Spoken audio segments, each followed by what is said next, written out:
Hey, what's going on? I'm Moriah Formica from Plush, and you're listening to Rhino Radio.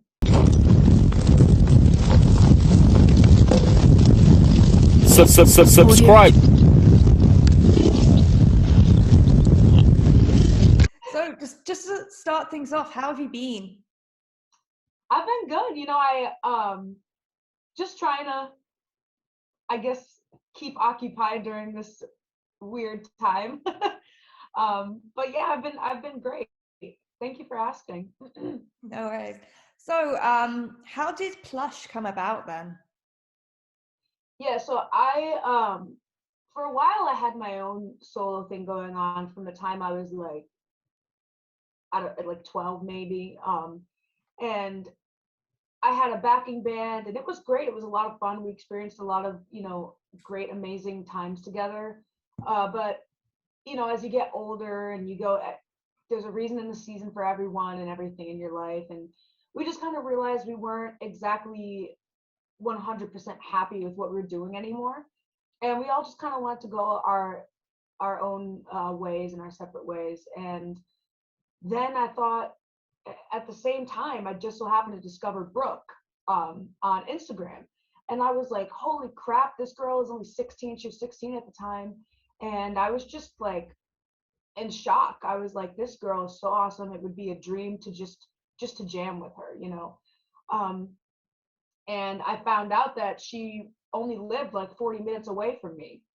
And then our dads ended up getting, because our dads kind of managed us at this time, and our dads ended up getting in contact through a mutual friend who worked at a venue that Brooke and I had both played at one point or another. And then we got together and just jammed, and our chemistry was undeniable. And we really wanted to start something from there. And then Brooke introduced me to Ashley, who's our bass player, because they had known each other, I think, from a previous music school that they'd gone to together. And the three of us had, chemistry as well. And then we thought, okay, we just need a lead guitar player, and why not make it another female? I mean, that'd be awesome. There's already three of us. So that's how Plush came to be. Awesome. So obviously hate has basically exploded onto the scene, to put it bluntly. How did you write the song and create it as the foursome? So it was, I had the lyrics, I had like kind of the chords, and I had the chords and everything in place. And we just kind of sent it. I sent it around. And I'm like, hey, what do you girls think? Do you like this? And they're like, yeah, yeah. And so everybody added their own flair and their own flavor to it. Brooke wrote the drums, her drum groove, and Bella put her own spin on it. Ashley put her nice smooth bass lines on it, and that's how it came together. It just through a lot of voice memos and a lot of and little phone recordings. It came together. Yeah, so I guess following on to that, because you mentioned about having to use voice memos, was it hard to write and record during this pandemic? Yeah, it's a little hard, just because it's frustrating not being in person, because obviously things are easier in person, but it was I guess pretty smooth. I mean, we all had, as long as we had our ideas in order before we hit the studio with Johnny in Nashville, then everything just came together in the studio, because we all had knew what we wanted to do. But it is definitely harder, because I'd much rather be in person writing than just recording something on Pro Tools and going through the trouble of, compressing it and sending a session to somebody and all that stuff. Great. So, talk to me about the mission statement that I saw on your website, where you really want to bring rock back into the mainstream.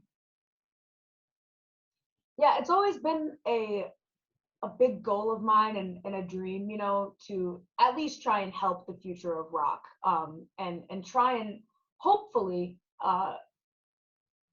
help contribute to bringing it a little bit more to the forefront, because I know it's not been at the top of mainstream for a while now in America. And so, I just really, really am passionate about that, you know. And I'd always hear the stories that my dad would tell me, and he's like, well, yeah, you know, this station, I mean, you could hear anything from Poison to Motley Crue, Skid Row, or Michael Jackson. Like, it was, you know, it was diverse back in the day, and I just really want that. Really, more than anything, I just want diversity. I'm not, you know, I'm not trying to. I don't want rock to dominate everything, but just to have it be back to the forefront would be a really amazing thing.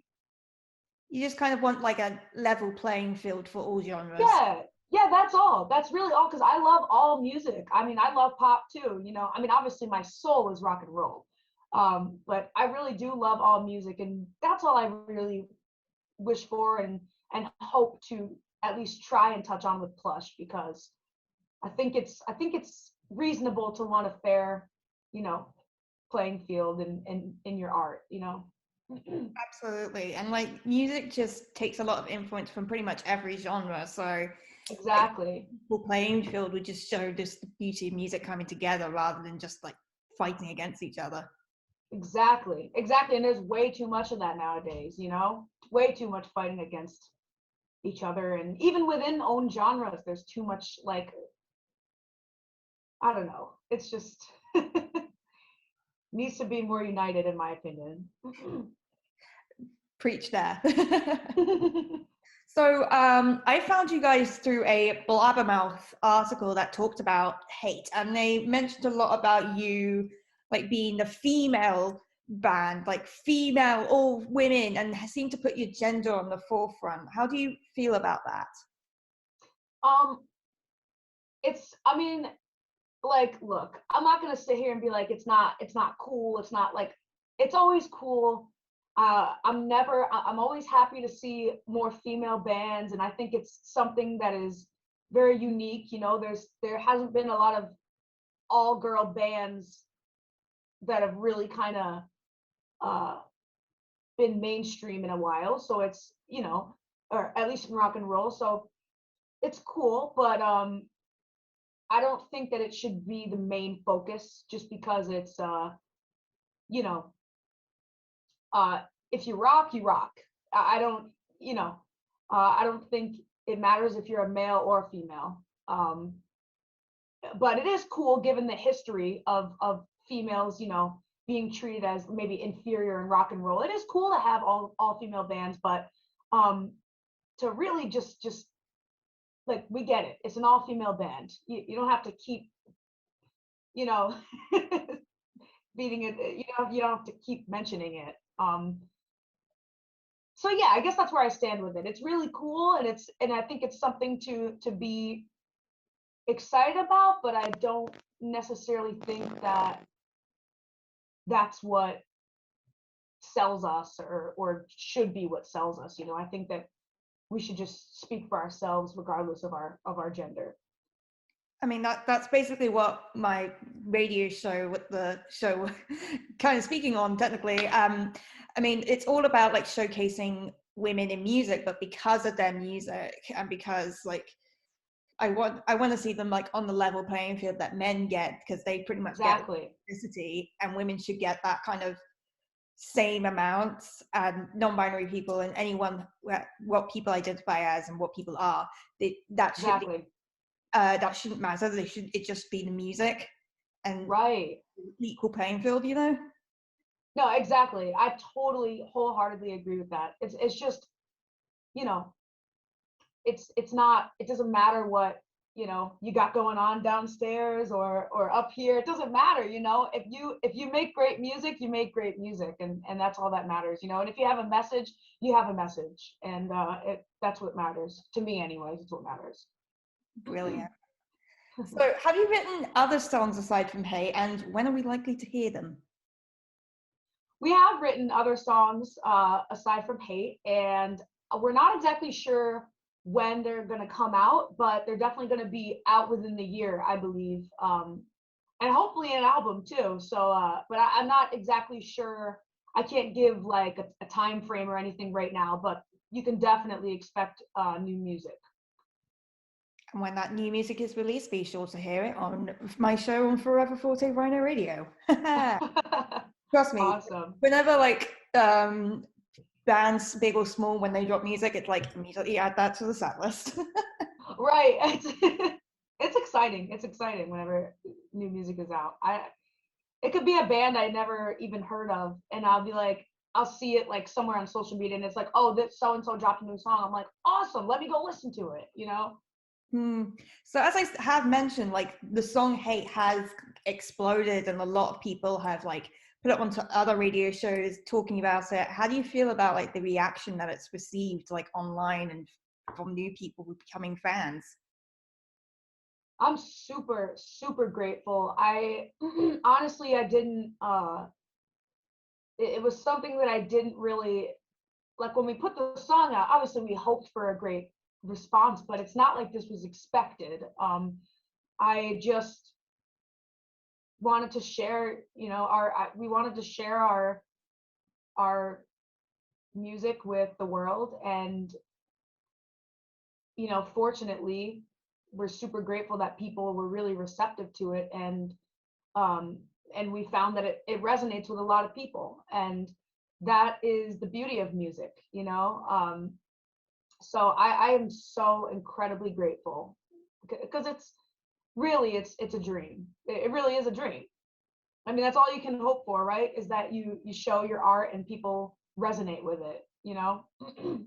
And especially in a genre like rock, like just hear it, like I fucking love Hate. It's one of my favorite Thank you. songs at the moment. I just love Thank like you. just the aggressive nature in it, and like how it's human but also like very expressive in both the lyrics. And like I mentioned last week, because I mentioned it in my drummer special, I featured Brooke in that because she's fantastic drummer. Like just the rhythms that were used in it, and Belle's solo, like everything just works so well, like individually and together.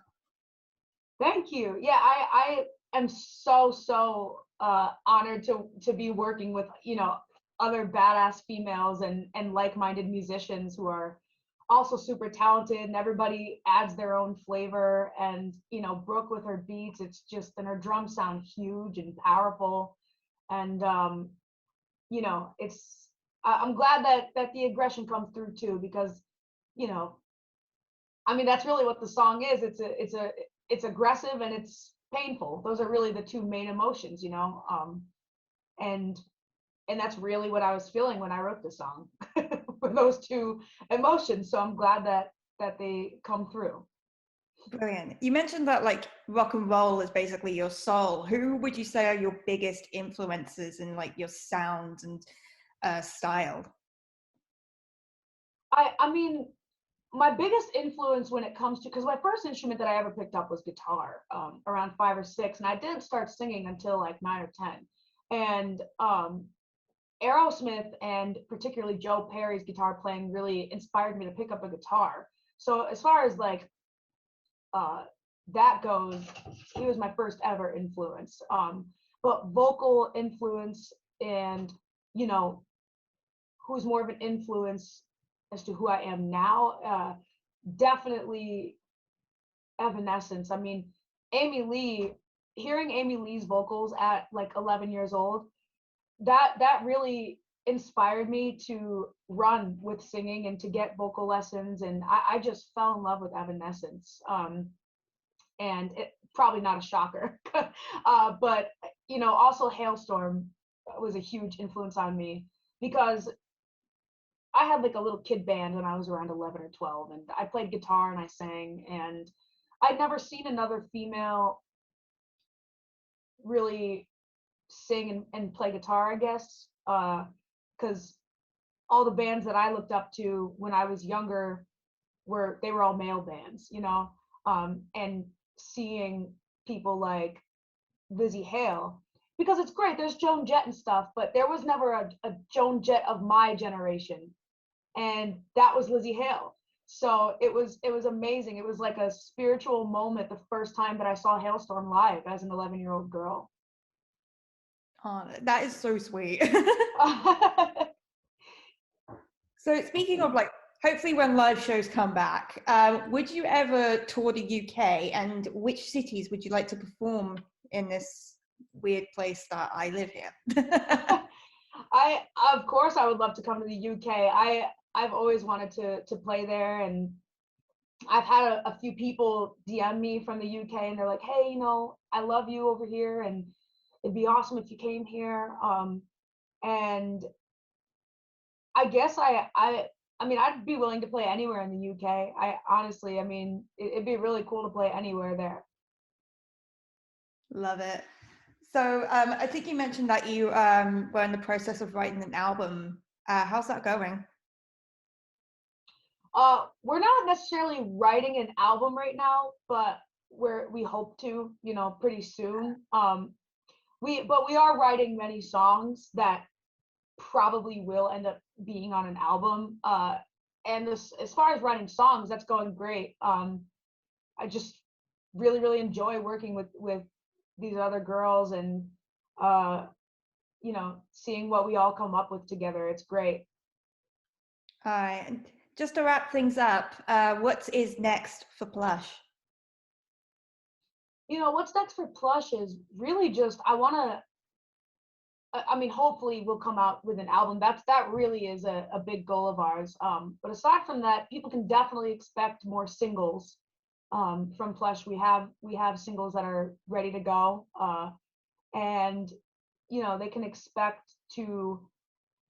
I really want to grow our fan base. I want to continue to build that relationship with our fans, and really continue to show people who we are and what we're about. Because really we only have one song out right now, so there's so much more for us to show people about us and who we are and what we stand for. And hopefully lots of live shows are in the future. But if we're not able to do live shows, which we're not right now, in the future, I'm hoping to do a live stream concert. So that's definitely on the horizon as well. So yeah, new music, building fan base, and hopefully an album. Subscribe.